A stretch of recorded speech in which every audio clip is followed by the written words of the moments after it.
Good morning. Welcome everybody. This is our Tuesday, September 1st, regular meeting of the Mason County Commission. We are going to go ahead and begin with the Pledge of Allegiance. And Commissioner Jeffries, would you do us the honor? Well, thank you. I would be privileged. I pledge allegiance to the flag of the United States of America and to the republic for which it stands, one nation, under God, indivisible, with liberty and justice for all. Roll call. Commissioner District 1, Mary Beth. I'm here. Commissioner District 2, Tim Sheldon. I'm here. Commissioner District 3, Terry Jeffrey. Here. Item number 4, correspondence and organizational business. Is there any correspondence to come before this commission today? Yes, there is.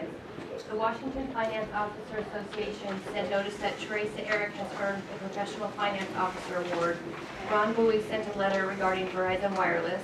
The Liquor Control Board sent a special occasion license application for Shelton Rotary Club. And Justin App sent a letter of concern regarding maintenance of older county buildings and the state of the city. Item number 4.2, presentation of the 2016 budget request presented by Karen Hurd. Karen Hurd, Mason County Auditor. This morning we're here to present the 2016 preliminary budget on the first Tuesday of September as required by law.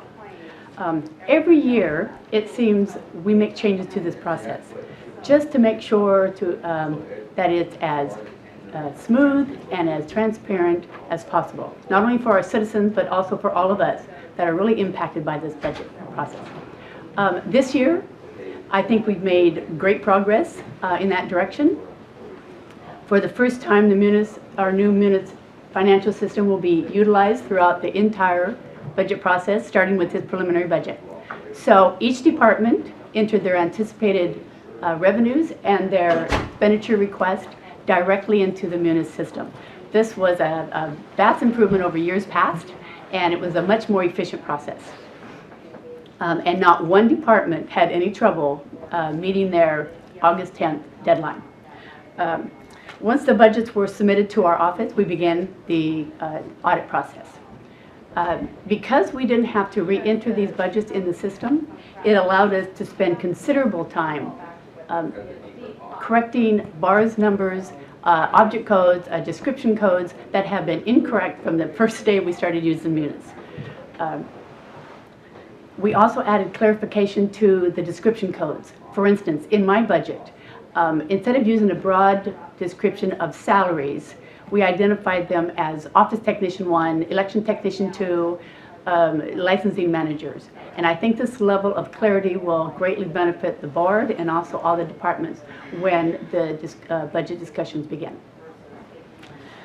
Making all of these overdue corrections and all the changes in the budget was a huge accomplishment this year, and I really would like to give Shannon, Michelle, and Paige extra credit for that extra effort. The preliminary budget we're presenting today consists of 3 different publications: the detailed budget for current expense, a detailed budget for the special funds, and a budget summary primarily for current expense that was compiled for you by Leo Kim, our Chief Finance Manager.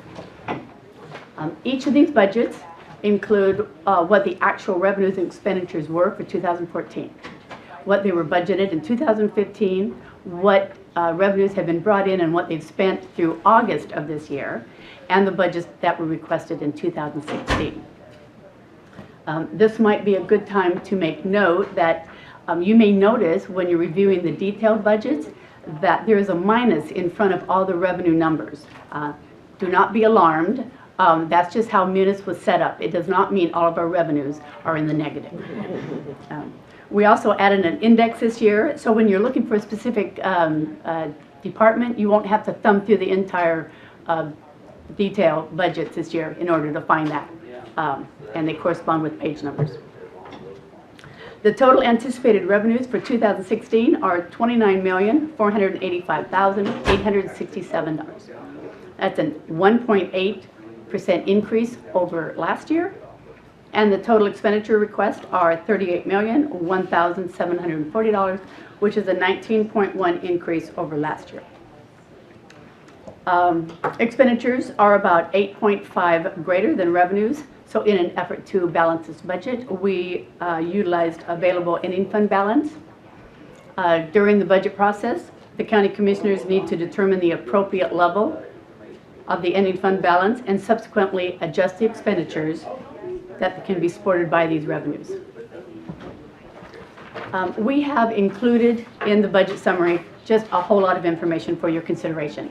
There are comparisons, there's graphs, there's a list of the totals for special funds, transfers ins and outs. Once you've had a chance to review these budgets, if you have any questions, we will be happy to answer any of those. Paige and Shannon have brought printed copies of each of these budgets for you, and Shannon has budget summaries for everybody here that will be left in this thing behind this table behind me that you can take when you leave today. All three budgets are also currently posted as of today on our website, www.co.mason.wa.us. Click on Auditor and then Financial Services. So with that, I'll have them pass out the budgets. Okay. Any questions for the auditor? Very excited that this was an easier process. Tremendously. We're finally seeing the benefits of our new financial system. It took us a year and a half. Well, thank you very much, Madam Auditor. You're welcome. Okay. There's an $8.6 million difference. Close that gap. Maybe that's a question if she's still around there. If she sees- All my sports team just left. I'm just the You can messenger. handle this one. Yeah, obviously that jumps out at you. There's a big difference between revenues and anticipated desired expenditures. How does that compare with previous years? You've been here quite a It's while. substantially higher. Much higher, isn't it? Much higher. So what do you think is the reason for that? I believe that the Board of County Commissioners left it up to the departments without putting them in, giving them, putting them in the box and saying you cannot submit a budget over the June 30 of your June 30 budget. That was no longer your directions. Instead, it was, that was the goal, but if you increased it, you just had to justify it in our narratives that we submitted today. I think that's correct. Well, let's clarify, justify the request. Yes, that's correct. Not, that doesn't mean it's happening. Of course. It's not even by a long shot. But we wanted to know, the way we've done the process, we want to know the things that they think might be their shortfalls, the things where they think that any addition may actually help them to do their job better or serve the community better in different ways. So, Yeah, I think it's a better process. I think by law, it is all the departments should have the opportunity to ask for what they feel that they need to provide the mandated services in their department. It just it makes it a little more challenging for you to develop the budget. and that's the thing. And that's- What it is we took more pressure on ourselves to make the harder decisions. That's our job. And we did it on purpose. It wasn't accidental. We knew we were getting into. But that's how we feel we can do the best job. So, any further questions? Thank you very much, Matt. They came back. I have a dedicated staff, yes. Heard me in here. Well, now that they're there, let's ask them a good hard question. Well, I guess I have a question. So we're only able to go back historically using this system to 2014. So That's we're per law, that we go back that. okay. Yeah. Okay. So as we dive into the growth rate of certain requests or funds, we'll have to still go back to the old system and see what, say, 20. Yes, the legacy system is still there, still supported, we still have data coming out of it. Will it be apples to apples though, because with No. all these fixes of the bars? No, Okay, it so won't. That's going to be kind of hard, isn't Yeah. it? Okay. We'll try to be sensitive to that. Okay, next up is a news release. Mason County Lodging Tax Advisory Committee spender position open. Chair of the LTAC committee is Commissioner Jeffries. Thank you. News release that the Mason County is seeking an individual to serve on the Mason County Lodging Tax Advisory Committee who is involved in activities that are authorized to be funded by lodging tax revenue spender. That's the spender category. The committee is appointed by the Board of Mason County Commissioners and shall include representatives of businesses that are required to collect lodging tax generators and members who are persons involved in activities that are authorized to be funded by lodging tax revenue spenders. The number of generator members on the committee shall equal the number of spender members, with the county commissioner serving as chair of the committee. Presently, there are 8 members, and Commissioner Jeffries serves as chair. The committee reviews requests for lodging tax funding and makes recommendations to the commissioners regarding the use of lodging tax monies. The committee meets during regular business hours, usually not more than once a month. For an application, please contact Mason County Commissioner Office, 427-9670, extension 419, or visit our website. Has our web address there, www.co.mason.wa.us. And please return completed applications to the Commissioner's Office no later than September 25th, 2015. I do want to clarify that a spender, the law says that the authorized uses of the funds are for promotion and operation of festivals and events, tourism marketing activities, and organizations involved in running tourism facilities. And in Mason County, I can only think of the visitor information centers that would be an authorized tourism facility. So that would be the pool of folks that would be able to apply for this spender category. Is there any other correspondence or organizational business come before this board? We'll move on to item number 5, which is open forum for citizens input. This is your opportunity to speak to the commission and the community in regards to issues that are not on the agenda. If it is on the agenda, we ask that you wait, please, and take up the conversation at that time. Even in the consent agenda, you'll get an opportunity to testify. But if it is not on the agenda, this is your opportunity. We ask that you please raise your hand, be recognized, and you can speak up to 5 minutes per person, but there's only 15 minutes total, so please be brief. With that being said, is there anybody in the audience who would like to speak on an issue not on the agenda? It took me longer to say all that than then we will move on to item number 6, which is the adoption of the agenda. Mr. Chairman, I move that the Board of County Commissioners adopt the agenda as presented today. I'll second. Moved and seconded for the adoption of the agenda as presented. All in favor say aye. Aye. Aye. Aye, the motion carries. Item number 7, approval of the minutes. Mr. Chair, I move that we approve the August 17th, 2015 briefing minutes and August 25th, 2015 regular meeting minutes as presented.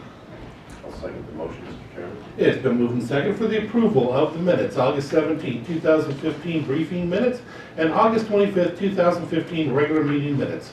All in favor say aye. Aye. Aye. Aye, the motion carries. Next up is item number 8, which is the approval of our action agenda. All items on the action agenda may be enacted with one vote, unless, of course, a citizen or a commissioner asks for it to be taken off for a separate vote. We ask that if you'd like to testify and actually make comments on it, that you have it taken off for a separate vote. But after we read each item to you, you'll be given an opportunity to ask questions that may help you to make that decision. With that being said, I will go ahead and begin and read items number 8.1 through 8.3. Commissioner Sheldon, if you would please read 8.4 through 8.6, and Commissioner Jeffries, if you would read 8.7 through 8.10. Item number 8.1, approval to amend Amendment 1 to the current mental health professional contract to increase the contract by $5,000 to compensate for the increased caseload for a total contract amount not to exceed $65,500. The purpose for this contract is to improve the health of Mason County veterans through intensive case management. Item number 8.2, approval of the Veterans Assistance Fund applications for food, $300, utilities, $236.76, and housing, $800 for a total of $1,336.76 as recommended by the Veterans Service Office. Item number 8.3, approval for the board to authorize equipment rental and revolving, the ER&R, to declare surplus of excess vehicles and equipment items that have been replaced or damaged. Mr. Chairman, 8.4 is approval to transfer vacant detention position to the Juvenile Probation Office to create a community program support specialist position. The department would like to shift resources from the detention center to the probation office to continue to expand services for youth. There is no additional county funds needed to create this position. 8.5, approval to appoint Jack Schertz to represent Mason County on the Pacific Mountain Workforce Development Board of Directors. And 8.6, approval of warrants. Claims Clearing Fund, warrant numbers 8027830 through 8028070 in the amount of $770,584.21. Direct Deposit Fund, warrants 24401 through 24785 in the amount of $603,871.03. And the Salary Clearing Fund, warrants 700-1236 through 700-1278 in the amount of $877,852.29, for a total of $2,252,307.53. The claims clearing year-to-date total is $22,052,903.84. The direct deposit year-to-date total is $9,531,327.99, and the salary clearing year-to-date total is $10,099,232.80. Mr. Chair, item 8.7, approval to appoint Scott and Chris Hewitt as the 2015 through 2016 park hosts at Mason Lake County Park located at 6010 East Mason Lake Drive, West in Greatview, Washington. 8.8, approval to amend Resolution 30-15 to correct the real estate agent percentage fee to reflect 8% pertaining to the sale of surplus property located at 92 West Blakely Drive, Alma, Washington, to J.W. Coker for the amount of $12,500.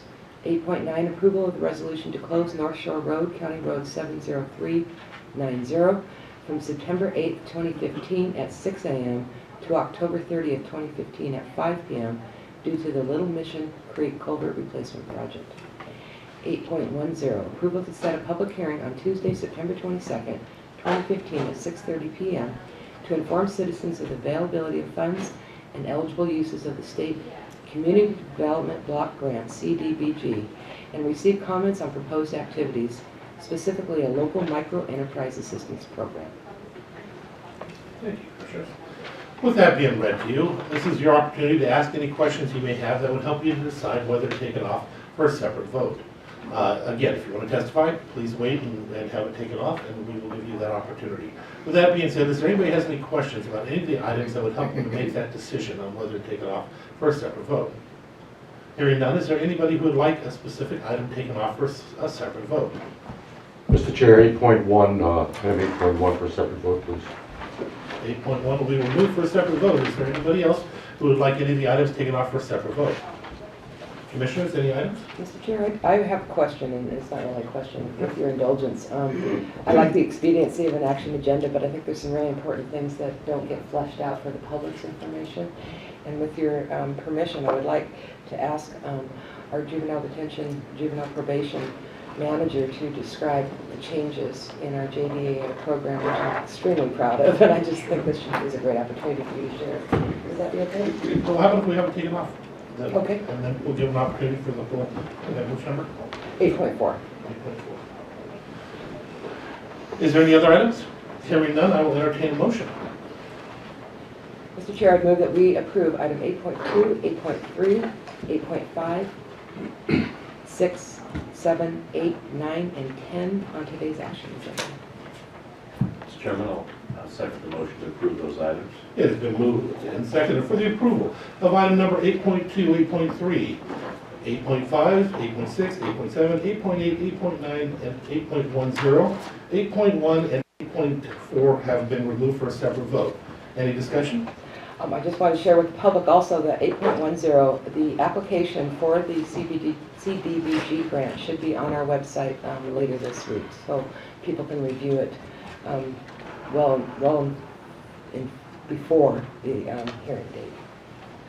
And I just add, Mr. Chairman, on 8.9, the road closure there is a detour, of course. It's been worked pretty hard by our public works people in the local community, so it should be adequate for that closure for up to 3 weeks. I want to comment for myself on that 8.9 on that road closure. This is a project that I've been hearing about for, I can't remember how many years. I've been hearing about it Since you were a boy. Yeah, so this is a big thing for our community. And as for item, I gotta mention, as for item 8.10, you definitely cannot say CDBG like they were able to. They roll that stuff off over and over and over again and talk about a tongue twister. With that being said, any further discussion? Yeah, and it's not, I said 3 weeks, but it's obviously longer than that. September 8th to October 30th. And obviously, they usually finish those before the end date, so. All in favor, signify by saying aye. Aye. Aye. Aye, the motion carries. Item number 8.1, approval of amendment number 1 to the current mental health professionals contract to increase the contract by $5,000 to compensate for the increased caseload for a total contract amount not to exceed $6,000 or $65,500. The purpose for this contract is to improve the health of Mason County veterans through intensive case management. And who do we have? Ben, do you want to take that, please? Absolutely. Brief description for the community. Sure. Ben Johnson, Mason County Public Health, Mental Health Advisory Coalition. Yeah, this was an amendment to a previous contract of $60,000 for case management. It was an increased request from, or for this person, a case manager. This person that has been doing case management for the Veterans Program had received their degree, and the case management originally was contracted for 30 clients. There are now up to 53 clients, so the person got their professional degree and increase in clients. So that's the reason they approached the advisory committee for an increase in salary for this person. Any other questions? Any questions? No?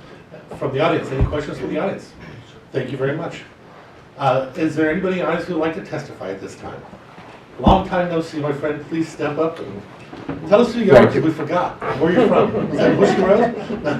Thank you, and good morning, Commissioners. Tom Davis, 170 West Bushy Road, and I'm here to speak in support of item 8.1. There's a little bit more to the story, and I don't know what the feeling, what the sense of the Commissioners is toward this, but to make sure that you know the full story and the context. Originally, the proposal for mental health professionals, the contract was for $100,000. Also, the contract was reduced by $40,000 to supplement some funding for a veterans court. Northwest Resources, their funding was also reduced by $40,000, and that purpose has been served. Mental health professionals should be commended because they never dropped their caseload. We cut their funding by 40%, and they increased their caseload. I work with these guys, and I'll have to say to you that in the beginning there were some bumps in the roads. We've got them ironed out. They are a performance measure operation in that we can actually see what happens. We can see the good works that are being done. I'm involved in that, as you know. I work with Leon Huggins, who is the case manager. I have yet to see someone who is more dedicated than that individual. As far as I'm concerned, he's worth the entire contract amount. At some point in time, I would like to come back after I continue sitting in on some of these 1/10 of 1% meetings and see if we couldn't bring that contract back up to $100,000, because as this program has gotten some traction, we get more and more people participating. That's at some point, and there's a lot of pro bono work going on here, and you should realize that when I try to get someone released from jail, and that person walks out of jail, and part of his release is that he gets a mental health assessment, that person is already marginally confused, doesn't know whether to turn left or right. I call Leon, we put him in the car. Those guys, if he's not covered by insurance, we get him covered. If you can't do that, they do it pro bono. We get the mental health assessment. I can't speak highly enough about this organization. So I implore you to think that this is money extraordinarily well spent with a performance measure to support that. I thank you. Thank you. Is there anybody else who would like to testify at this moment on this issue? Hearing none, I will entertain a motion. Mr. Chair, first of all, I want to say thank you, Mr. Davis, for your work with mental health professionals and with the veteran community. And I agree, this is tremendous, the fact that they didn't even decrease their caseload, and what an amazing organization to work with. They're doing it out of their heart, not because of the money, for sure. And so, with absolute pleasure, I would move that we approve amendment number 1 to the current mental health professionals contract to increase the contract by $5,000 to compensate for the increased caseload for a total contract amount not to exceed $65,500. The purpose for this contract is to improve the health of Mason County veterans through intensive case management. Mr. Chairman, I'm proud to and really happy to second the motion. Thank you for all the hard work on this. It's moving in the right direction. Then I'm proud to call for the vote. Approval. Let's move and second for the approval. Amendment number 1 to the current mental health professionals contract to increase the contract by $5,000 to compensate for the increased caseload for a total contract amount not to exceed $65,500. The purpose of this contract is to improve the health of Mason County veterans through intensive case management. Any discussion? All in favor signify by saying aye. Aye. Aye. Aye, the motion carries. Item number 8.4 was pulled off for a separate vote, and that is the approval to transfer a vacant detention position to the Juvenile Probation Office to create a community program support specialist position. The department would like to shift resources from the detention center to probation office to continue to expand services for youth. There are no additional county funds needed to create this position. And you were going to come and speak for us, please?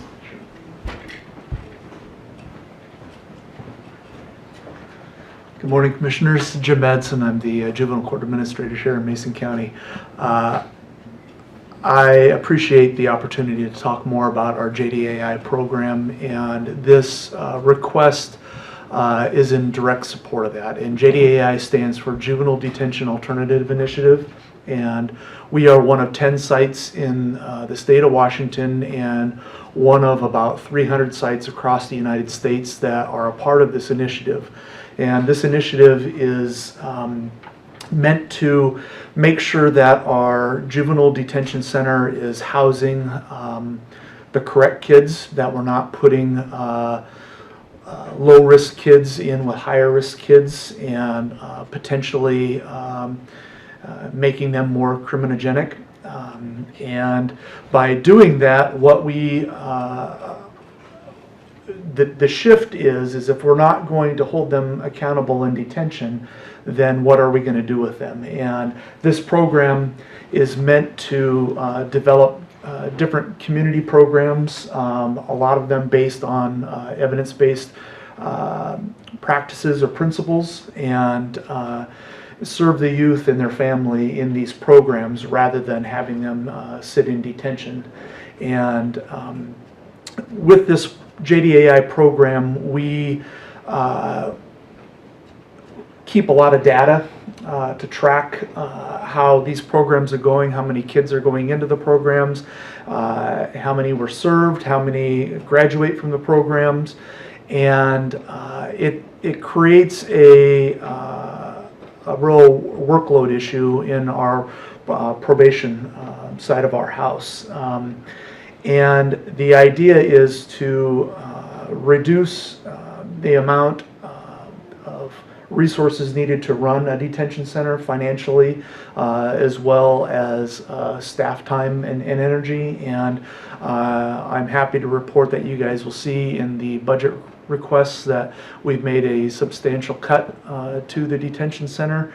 But that's a good thing. This is a cut, and what I'm asking for is to shift those resources and reinvest them back into the community side of things. And what we're looking for is to have somebody that can be tracking data for us more efficiently, so we can be more informed as we make decisions on the type of programming that we have. as well as this person providing some of the programming and being out in the community and developing relationships with community members as we develop these programs for kids. And that we had a vacancy in detention, and so this would be just to transfer that resource over to probation, where we are pretty strapped for time and energy and other resources, and this allows us to do our work even better. Yeah. Any questions from the audience? Commissioners, any questions? Comments? Comments was, we were very fortunate when Harris Hartel stepped down from the position to get Jim here, who worked directly with the state JDA AI programs. So we have the best of the best, and I think we probably have the best juvenile program in. But wasn't there a switch that occurred? You came in as something else first, didn't you? No, So I thought you were switching with another one. no, I He came. was interim, I take it. No, No, I came No, directly into the other guy that was doing- Harris. No. Right afterwards. I'm trying to think of his. I'll catch it later. Oh, the department was covered by, we have a fantastic administrative staff over there, a management team, and a couple of the other managers held the department together between the time that Harris moved into different duties and I stepped in. And so they kept the whole department afloat. So, You've done a great job. yeah, Any thanks. further questions, comments? I will entertain a motion. Oh, thank you, by the way. Yeah, thanks. Mr. Chairman, I move that we approve item 8.4. I'll second. Yeah, it's been moved and seconded for the approval of item number 8.4, the approval to transfer vacant detention position to the juvenile probation office to create a community program support specialist position. The department would like to shift resources from the detention center to the probation office to continue to expand services for youth. There are no additional county funds needed to create this position. Any discussion? All in favor signify by saying aye. Aye. Aye. Aye, the motion carries. That ends item number 8. We move on to item number 9. There are no public hearings, so we will move into item number 10, which is other business. Department heads or elected officials. Are there any department heads who would like to speak at this time? Are there any elected officials who would like to speak at this time? Can I ask our assessor to remind the public about any timeframes for the senior exemption? The changes in our senior exemption threshold of from 30,000 to 40,000 for eligibility of income. Is there a time frame that those applications need to be received by you to affect the 2016 tax year? There's not really a time frame, but most people will come into the office after they fill out their income tax, which is a really good time because we use that to demonstrate what their amount of income was. So as long as they're eligible, we have the ability to go back 3 years and put them on the program. So, Okay. but yeah, any time is fine. Okay, great, thank you. Anything further on that? Then from one of our department heads, the word of the week is criminogenic. I wrote it down, I'll be fine. With that being said, we will move on to item number 11, board report and calendar. And I'll go ahead and go first because I went on a trip and my phone went swimming. And my phone didn't survive it, so I have nothing really from the last week, so I'm gonna ask the commission, did we attend anything together? I don't remember with that, I know I had a funeral, we had our briefings, left board meeting, met with different individuals in the community, over the sewer, trying to figure out what's happening with that. And this next week, ACA will be having a town hall meeting, everything's a little different this time, and have an evening meeting. Regulatory subcommittee for the EDC. Women's Republicans are having a luncheon. Developers and such are having a lunch in regards to parks, trails, and stuff in the North Mason area. Breakfast Builders Club, which is part of the North Mason Chamber of Commerce, where they go over and help you to build your business.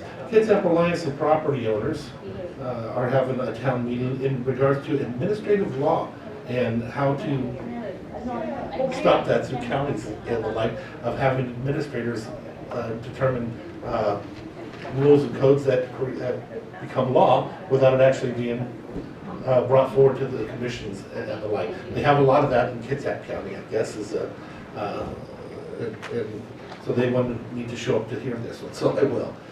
That's, When is that? I'd be interested. I just know it's next week, but I'm not sure yet. I'll get to you a little later. So we may be attending that together. Together. Yeah. And other than that, that's about all I can remember except for briefings back from, no briefings because we have that day off, so it's back for our meetings. Who's next? I'd be happy to go next. I'm going to repeat again. I went to the drug court graduation last week. A young man, 20 years old, 520 days sober, and the father-to-be. And drug court is an amazing program. I'm so pleased that we have that in this county. I took the opportunity to tour the Seattle Shellfish Harston Island site.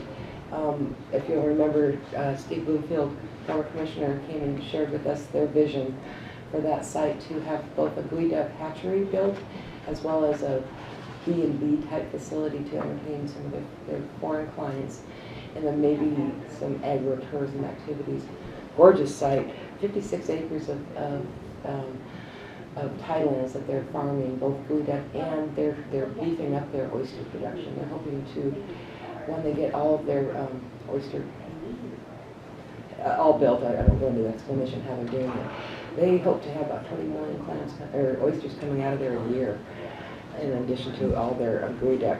That was a really good opportunity, and I sure hope that we can help them with the rezoning that's going to be needed there. I met with a staff member from Derek Kilmer's office regarding their efforts to, CLT, the cross-laminate type of wood structure that's being considered and used, mostly in Europe, for as an alternate steel construction for building. And Representative Kilmer's efforts to try to promote that, maybe through incentive programs, and that would definitely be a boost to our forestry industry here, and potentially an opportunity to have an added plant down there at the Shelton site of Mill 5. I wonder if they could use the smaller trees for that. I don't know enough about that. I would love to have some good information. You probably know more about cross-laminate, but it flexes. I can't remember the percentage, but it's cheaper than steel and concrete. One of the issues that we're finding across the country is that the steel and concrete lobbies very much trying to put a damper on this type of construction, and putting questions about its safety, etc. But in these earthquake areas, I mean, that flexibility is essential. Plus, it's sustainable. Plus, it's carbon neutral, and it's just a much better way for us to be doing our construction. I met with our conservation district director. I attended the memorial service for our jail officer who was killed in a motorcycle accident. Due to the faith of her and her family, it was more of a joyous occasion than it was of a sadness. But acknowledging that she will be missed, and the people left behind will miss her. But it was amazing. They honored both her military service as well as her service for our sheriff's office in a way that was just spectacular. It was so well attended. And the Area Agency on Aging meeting, and then the Mental Health Substance Abuse Advisory Committee meeting, and then last weekend was the last of the Taylor Shellfish Oyster Seed Sale, largest sale, second largest sale in the history of their sales. It was big. We had our briefings yesterday.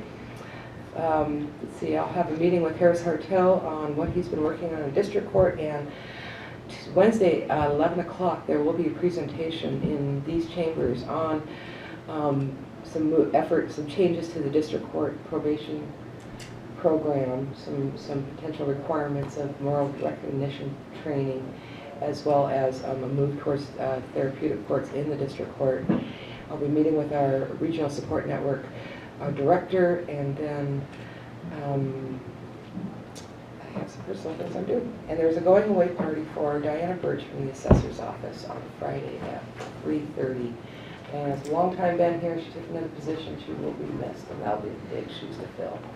And then the holiday, and then back here for commission meeting on Tuesday.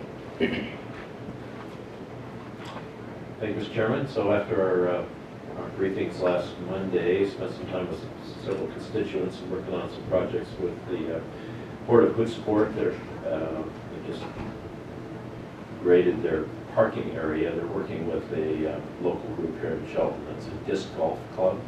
And disc golf people are doing quite a bit of the work on the facility, so it's getting ready to open. It's pretty exciting. They expect thousands of visitors. It's a trail system, and you play golf with baskets and frisbees. So it's pretty. There's a lot of interest. Amazing.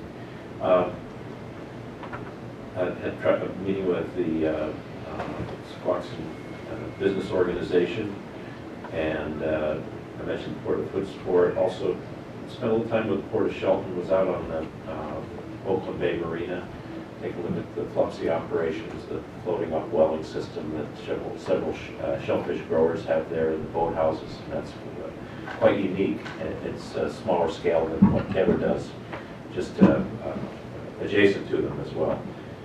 Spent some time with the Department of Commerce talking to their designated person for the state appropriation of $500,000 for mill relief, and as I understand it, we're looking at a meeting coming up in, Diane's trying to put together, I think it's the 14th of September, to try to put together a memorandum of understanding with the city, the county, and the EDC to get those dollars out and go to use with them. And I wanted to mention I was actually down in Skamania County for a meeting, and overnight I got a call from our emergency personnel about the Sunnyside fire, which happened on Thursday night, the 27th. I think it was about 4 in the afternoon or something, but the conditions were so dry and it was windy that fire just swept up the hill on the south side of the Skokomish River so very quickly. I came home that night. I got home about 12:30, and Green Diamond had brought equipment up, but we have a road that we opened up that they could get up on top of through our property to get up on top of the fire. Nike brought a feller puncher to start cutting fire line. That's pretty, when you have to bring in that type of machinery to cut fire line, you know that there's a lot of danger, and the fire was jumping, spotting, so a couple 100 feet out would jump with the crowning in the trees. So but luckily the weather started to change that night, and the DNR and the county was involved in it. Everybody was involved, and they really responded quickly given the fact that the resources were spread so thin across our state. So on Saturday morning, I attended a meeting with Ross McDowell and our DNR personnel. Brad was there from Public Works as well. Dawn Twitty was there, and Dawn was very helpful because she knows that area. A lot of the burn timber was on the reservation. And so it's a decent result from I think it's a human caused fire, we'll see, but it's under investigation by DNR. And it may, after this rain lifts, it may continue to smolder some in hot spots and some of those old growth stumps up there, but they're going to continue to watch it. But the result was excellent, and the threat was a pretty big threat. Yesterday, after our briefings, I wasn't able to stay till just the ending, but I met with the Admiral and Ruth, who was in charge of the Bangor subbase, and talked about some of their land use issues and what's going on with the base. And it's such an extensive facility. It's amazing how large it is. It's been there for years. But my two nephews and another young fellow who were in the Sea Cadet program accompanied me, and they were kind enough to give them a tour through the training facility, which was pretty interesting. For example, I don't know how many millions, tens and tens of millions of dollars are spent just on the training facility. But if the subs are out on patrol for 6 months, when there's another crew, so that other crew is undergoing training while their boat, as they call it, is out at sea. So in the first facility, it's the operations. It's the two planes, we'll call it, that they're controls that the submarine operates from, up and down, and right and left. So as you sit in the seats, and the boys got to do this, the entire room moves. So it's just like you're in the submarine, and you're controlling it. You can dive, you can come over, you can turn, and it's a fantastic operation. They have another room where it's larger, about twice as, it's a little larger than this room, and it's the engine, part of the engine room, and there's pipes and valves and all kinds of things, and a glass wall, and then they, when the crew's in there, they just start the leaks. And the water starts pouring, just like movies, the water starts pouring in, and they grab everything they can and stop the leaks. And the water can get into up to about shoulder deep in there. It's not real warm as well, can you imagine that? So it's pretty interesting. And then the third that I remember, and we saw several things, but is you're at sea and you're at, for example, you're in the conning tower, I guess we'll call it. I wasn't in the service. Anyway, the ship is, sub is on the surface, and you see freighters, you see, it's a visual thing, you see the man overboard, and how do you react, and they can put on the screen Honolulu, Straits of Juan, Fuca, Saipan. They can, take you anywhere and train you to get into port or take care of an emergency. So it's a fascinating facility that's just up the highway, and it's an interesting time to meet with them. So also next week I have a public, this week I have a public power council meeting with the PUD3, PUD1, and we'll be back here on Monday. Excuse me, Monday's a holiday. It'll be Tuesday. It'll be Tuesday for our next meeting. That location you mentioned, just threw on a guy in a Mickey Mouse suit and we got a amusement park. That's quite right. I want to mention one other meeting that I won't be able to attend, but at the Hoodsport Fire Hall at 6 p.m. on Tuesday the 8th, Department of Transportation will have Mr. Steve Kim there, and they're going to talk about safety in Hoodsport on 101. There's several crosswalks, and the business community and others would like to talk to the DOT about some concerns and traffic patterns there. So that's on. I'll be attending that meeting. I think it's really important that, Hoodsport is one of our rural activity centers and one of our commerce centers, and has a state highway running right through it. So we've got to figure out how to accommodate both uses in a way that's beneficial to all parties. And we have the unfortunate problem of having state highways running through 3 of our commerce centers, and it does create problems because now we can't be in control of our own transportation destiny, so to speak.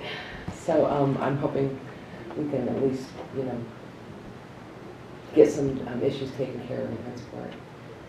Well, it's funny you say it because, with Alan, we finally got the crosswalk, and then we have the 3 that are going in Belfair and the like, and the way Kevin Dayton expressed it to the room is because he's never had a commissioner in his face so much.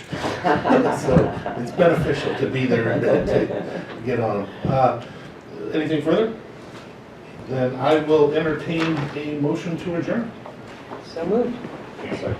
We are adjourned.